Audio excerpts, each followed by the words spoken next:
Hoje, Flamengo e Vasco é o primeiro clássico do Campeonato Carioca, 9h30 da noite. Vasco já tinha estreado, né, o time principal na primeira rodada, e hoje o Flamengo vai começar a colocar a rapaziada para jogar, porque o time está na lanterna do campeonato. Trata-se de uma emergência. Lívia Laranjeira tem notícias dos dois times pra gente. Tudo bem, pessoal? Flamengo e Vasco se enfrentam hoje à noite aqui no Maracanã, a reabertura do estádio, depois do gramado passar por manutenção entre o fim da última temporada e o começo de 2026. O Flamengo mudou o planejamento e vai estrear o elenco principal nesse clássico. A decisão ocorreu depois de uma reunião ontem à tarde no Ninho do Urubu, que teve as presenças do presidente Luiz Eduardo Batista, o BAP, do diretor de futebol José Boto e do técnico Felipe Luiz. A princípio, o Flamengo ainda iria para esse jogo com o time sub-20, só que os resultados ruins nas primeiras rodadas do Campeonato Carioca alteraram a rota. O Flamengo só somou 1 ponto em 3 partidas até agora e corre, inclusive, o risco de ter que disputar o quadrangular final. Por isso, o elenco principal foi chamado. Felipe Luiz ainda vai decidir quem entra em campo, com base também nas condições físicas de cada jogador. A gente está imaginando aí uma mescla, com alguns jogadores titulares, alguns reservas e quem sabe até garotos do sub-20 em campo contra o Vasco. Vasco que também vem com força máxima. O Fernando Diniz poupou os titulares no jogo contra o Nova Iguaçu, mas agora volta com esses jogadores. O desfalque é o atacante Ryan. Ryan tem conversas avançadas para defender o Bournemouth da Inglaterra. O atacante já aceitou a proposta dos ingleses e agora Vasco e o clube e o Bournemouth debatem os termos finais para essa transferência. O Vasco entende que fez o possível para segurar o Ryan. Ryan teve conversas nos últimos dias com o Pedrinho, com o Felipe, com o próprio Fernando Diniz, mas o jogador quer deixar o clube de São Januário. Vasco não vai fazer força para segurá-lo, tem uma relação ótima com o jogador, então está debatendo com o Bournemouth essa saída. Por isso, o Ryan já não joga hoje, porque já tem esse acordo muito encaminhado, essas negociações muito avançadas. Eu volto com vocês. Valeu, Lívia. Não importa a situação, se é Flamengo e Vasco, tem que jogar com um time forte. Na temporada, é a nossa repórter Alcilene Brito estava lá no Ninho do Urubu, acompanhando todos os detalhes da coletiva do novo camisa 42 do Fla. Vamos ver. Um sonho se tornando realidade. O mais novo contratado do Flamengo, o goleiro Andreu, disse que ainda não caiu a ficha de que irá jogar pelo clube de coração. Continuei não acreditando, continuei não acreditando, mas não tirando a credibilidade dos meus empresários, né, daquilo.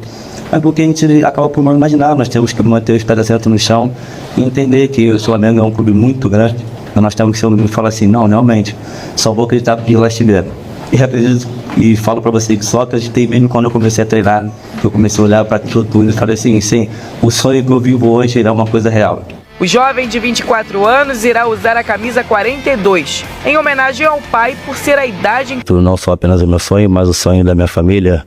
Ontem eu estive no Pilar, né, do Caxias, onde eu fui nascido e criado. E recebi o total apoio das pessoas que me acompanham desde quando eu nasci, de quando eu comecei meus primeiros passos no futebol. E aquilo mostra que estou aqui hoje, representando o Flamengo, em primeiro lugar, representa o meu sonho e representa também o sonho de muitas crianças que moram lá no bairro onde eu nasci. Então eu fico muito feliz e honrado com isso. Vou a se tornar goleiro, né? Como assim toda criança no futebol você tenta em outras posições e tudo mais. E até um dia ele conversou comigo e falou assim, acho que seria legal, você tem tamanho bom e tem, acredito que pode se tornar assim, um grande goleiro. E eu comecei no futebol, né, assim, na escolinha onde eu nasci. E ao longo do tempo fui desenvolvendo muito gosto e amor pela posição. Andreu já teve seus primeiros dias no novo time, onde já conversou com Rossi para saber como poderá ajudar o Flamengo. O goleiro já treina normalmente, mas ainda não sabe se será utilizado no próximo jogo. O Flamengo informou que ainda não definiu qual time irá a campo contra o Vasco na próxima quarta-feira, nem se o técnico Felipe Luiz irá comandar a equipe. Tudo dependerá do planejamento e por conta dos últimos resultados. O rubro-negro é o lanterna do Grupo B, como o time de pior campanha do Carioca. A situação fez com que o Flamengo mudasse o planejamento para que, em caso tenha que jogar a quadrangular, a equipe teria que disputar mais partidas. Com 2 reforços já anunciados, a equipe de Filipe Luís chega na metade de janeiro mais forte para muitas competições pela frente. Foi muito importante dar esse passo, porque isso mostra o nível de capacidade que eu tenho como atleta.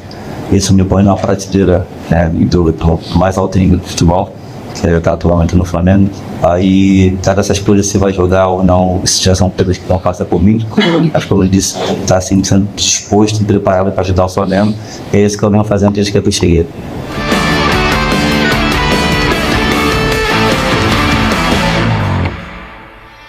Sucesso ao ângulo no Flamengo. Vê a pergunta que não quer calar, como é que fica essa situação do planejamento do Flamengo. Amanhã tem jogo contra o Vasco, clássico dos milhões. Deve ter jogador do elenco principal para reforçar a molecada, reforçar o Fla Kids. No jogo contra o Vasco, o Flamengo também defende essa invencibilidade. A gente falou, são 3 anos sem perder para o rival. Quem vai comandar o time? Filipe Luís, Pivete, quem joga, quem não joga, conta tudo. Teve uma curiosidade no treino ontem em relação a esse assunto, né, Vini? Vamos lá, Flavinho, boa tarde. Boa tarde, Lucas, novamente. Seja bem-vindo ao nosso programa de novo. Pois bem, o planejamento até o começo do nosso programa aqui continua o mesmo. E o bastidor do treino de ontem foi o seguinte, só para o povo de casa entender que, de fato, como é que está essa indefinição lá no Flamengo. Porque o martelo ainda não foi batido. Na atividade de ontem, que foi pela manhã, comandada por Bruno Pivete, com os jogadores que estão disputando o Campeonato Carioca, a Fla Kids, como a gente vem mencionando aqui, o treino foi atrasado, ou seja, ele não pôde iniciar a atividade no horário previsto durante 40 minutos, porque veio uma ordem de cima do Alfredo, que é o diretor da categoria de base, dizendo: Bruno, não começa o treino agora, porque a gente precisa saber se algum jogador do elenco profissional vai descer para reforçar a equipe nessa atividade, já pensando no jogo contra o Vasco. E aí, depois de cerca de 40 minutos, a atividade foi liberada para iniciar, porque veio a resposta: não, nenhum jogador vai descer para treinar. Beleza, continua o treinamento. Ou seja, a priori, continua sendo o mesmo time que vem disputando o início da competição. Até ontem era isso. A não ser que mude alguma coisa no treino hoje. Hoje as duas equipes, tanto o elenco profissional quanto o time que está disputando o Campeonato Carioca, vão treinar no mesmo horário, às 4 horas da tarde. Então eu acredito que ali a gente vai saber, ou até mesmo daqui a pouco, durante o nosso programa, a gente possa saber quais jogadores vão descer e se vão descer. Porque existe a chance de nenhum descer. E, gente, caso algum jogador desça para reforçar essa equipe, o planejamento é o mesmo. O planejamento só mudaria se de fato mudasse 100%. Por exemplo, sai Bruno Pivete com esses jogadores do Sub-20, vem Filipe Luís com a cavalaria do elenco profissional. E eu acredito que isso não vai acontecer. Isso dificilmente. Isso não está sendo discutido. A discussão é quais jogadores podem descer, podem reforçar. E a pergunta que fica é: beleza, por mais que venha algum jogador reforçar esse elenco que está disputando o Campeonato Carioca, não será nenhum jogador que a gente possa definir ali como um cara que vai decidir um clássico. Exemplo, um Arrascaeta, um Jorginho. Estou dando aqui exemplos, jogadores. Pode ser um Michael. O Michael vai decidir um clássico, com todo respeito ao Michael, mas hoje ele não tem condições para isso. O volante Alan, ele vai decidir um clássico? Eles vão adquirir experiência a esses jogadores. Acredito eu que serão titulares, caso eles de fato desçam. Por exemplo, o goleiro André, que a gente viu aí no bom VT da Alce, ele pode reforçar o elenco.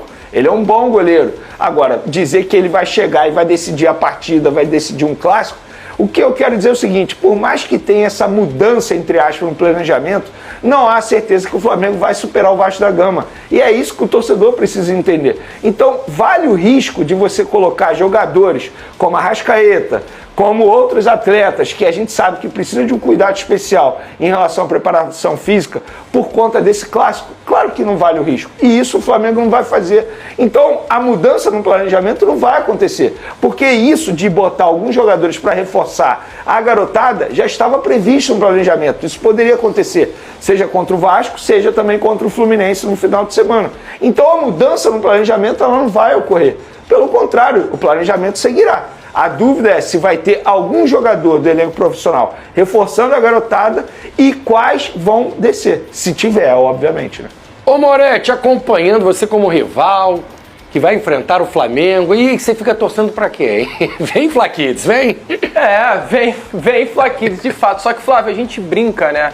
É claro, o Vasco ele tem a possibilidade de amanhã enfrentar um Flamengo, se comparado ao time principal, mais fraco. E é um fato lógico. Claro que o Vascaíno vai preferir, né? O Vascaíno vai preferir. Mas não muda nada pro Fernando Diniz, né? Não muda nada. A expectativa é que indo o Flamengo principal, o Flamengo sub-20, o Vasco vá com um time que já era o planejamento desde o início do Campeonato Carioca, que é o time principal no Clássico. Inclusive foi o que o Fernando Diniz falou na entrevista coletiva do último domingo.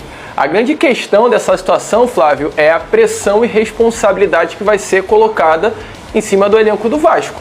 A partir do momento que o Vasco enfrenta, né, no Maracanã, um Flamengo sub-20, o Vasco ele passa a ser ali o favorito do jogo. Então o Vasco entra em campo com uma pressão pela vitória.